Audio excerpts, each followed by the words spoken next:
Uy, pogi ah. Sabay biglang.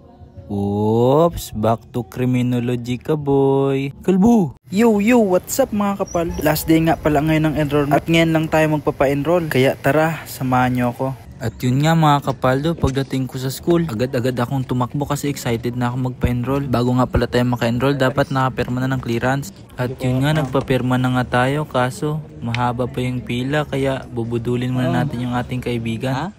Wala nga, hindi nga kayo pa sa ulo eh. Sama. At yun nga, buhaon nga si Kapaldo. Nabudol na naman natin ng isang kalbo. Mag-recite ka muna, boy. We win is the biggest and most platforms in the Philippines. Register now to... Sheesh! So ayun, balik tayo mga Kapaldo. Pinapermahan na nga ulit natin ng ating clearance kay ma'am. Tapos binigay na natin yung enrollment form natin. Kaso napahugot tayo ng 1,000. Sheesh! Ace Azares. Ano ba yan? Sa puntong ito, akala ko hindi na nga tayo aabot ng second sem. Pero salamat pa rin sa itaas sa binigay niyang grado. At ito nga pala yung schedule ko. Uwi muna tayo, nalimutan ko yung student number at LRN. Student number, name of your mother, zip code.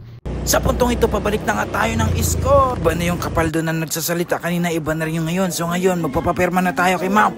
At yun na nga, pinirmahan na nga ni ma'am. Sheesh! Yan ang schedule ko guys. Pinasulat-sulat pa, meron naman sa papel. Sabay yung ting sulat-sulat, kunwari, para maka-enroll. Ayan na, enroll na ako guys. Let's go! Maraming salamat nga pala Kuya Will at Rapitol po sa pagtutulong nyo sa akin sa pagpapaaral. Utang na loob ko ang lahat ng to sa inyo. Makaka-aral na uli.